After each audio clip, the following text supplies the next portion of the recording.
All right, let's dive right into this explainer and imagine a really deeply emotional what-if scenario. We're going to explore a future that honestly might not be as far away as we think. We are looking at the very first human born entirely on another planet. Just imagine, for a second, the absolute weight of that. The first child whose origin story doesn't begin on Earth.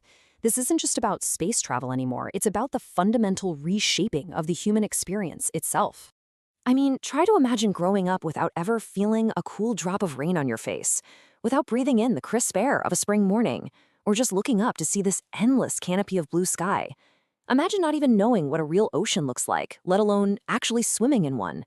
It's wild to contrast the lush, overflowing abundance of Earth with a life completely confined to a giant, sterile glass dome, a totally closed loop where every single breath you take is manufactured and every drop of water has to be recycled.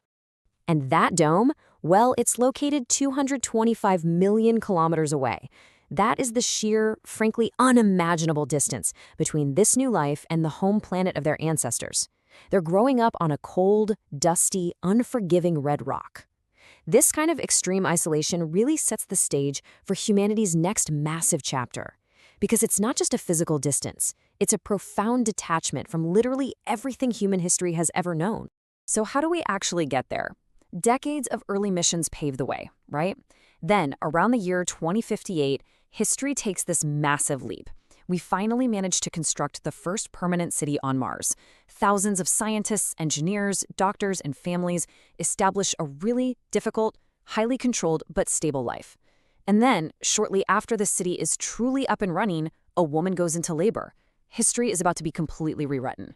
Which brings us to a historic and honestly incredibly nerve-wracking delivery. The doctors on Mars are sweating it. Nobody knows exactly how human childbirth is actually going to play out in Martian gravity. Medical teams back on Earth are glued to their screens, monitoring every single heartbeat in real time, just holding their collective breath. And then a baby's first cry echoes through the metallic walls of the Martian colony. The very first human is born on another planet. And while massive celebrations absolutely erupt across Earth, with millions watching live, the reality for this child is that their biggest challenges have literally only just begun. Because we're talking about a body built for an entirely alien environment. Let's look at the hidden physical challenges this new life is going to immediately face. A child born on Mars isn't just getting a different passport. Their very biology is going to fundamentally adapt to this new world. And it really all boils down to one specific number. 38%. Mars has only 38% of Earth's gravity, and that one single biological constraint changes absolutely everything about how this child will grow. See, gravity is basically the invisible sculptor of the human form, and without Earth's heavy pull, this child's physical development is going to be completely altered from day one. Because of that gravity, on Mars, their bones are going to grow longer, lighter, and way less dense. Their muscles simply don't need to work as hard to move them around. The result? Running on Mars feels almost like flying. They'd be able to leap higher than any human in history. But this creates a pretty bittersweet reality. If they ever came to Earth, that beautiful light bone structure could literally be crushed by our gravity. Walking would feel like carrying hundreds of kilograms on their back. Just the act of standing up could become physically impossible for them. But, the physical differences, that's really only half the story. On Earth, kids take for granted the blue oceans, towering forests, clouds, birds flying by, rain showers, and snow. But for the first Martian, those natural wonders sound entirely like a fantasy novel. Their actual reality, every single day of their life, is metal walls, curved glass domes, and just an endless, dead, red desert outside. Just picture this child sitting in a classroom, right? They're watching some old digital video of the Pacific Ocean for the very first time, and they turn to their teacher and ask, "Does water really go on forever?" It carries such heavy emotional weight, doesn't it? Because to this kid, Earth isn't home. Earth is just this strange, foreign planet filled with impossible things. And because the Martian environment outside is just so utterly unforgiving, life inside the dome dictates a completely unique upbringing.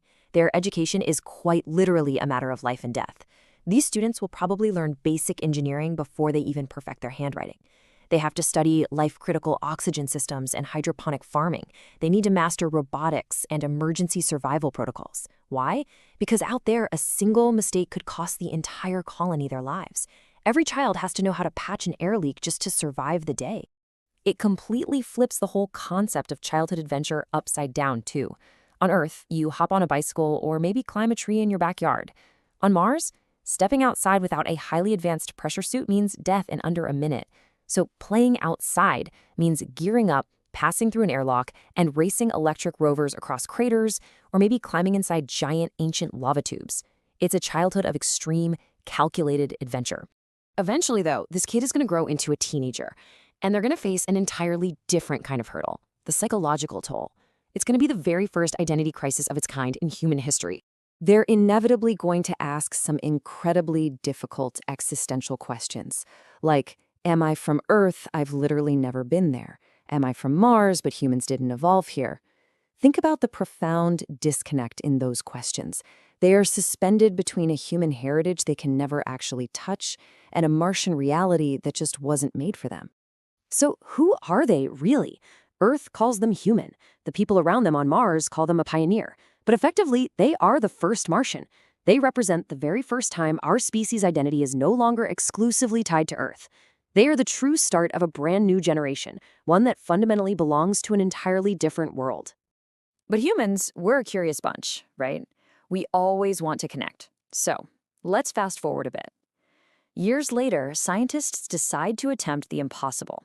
They want to bring the first Martian back to the planet where humanity began. Just the idea of it is thrilling, but the reality of executing this journey is a terrifying medical mountain to climb. To even just survive the trip back, the Martian has to endure these grueling, systematic medical struggles. Step 1 requires months, maybe even years, of agonizing artificial gravity training just to simulate the weight they're going to feel. Step 2 is intense strength therapy to build muscle mass they've never actually needed before. And Step 3? That could even involve painful bone reconstruction and density treatments.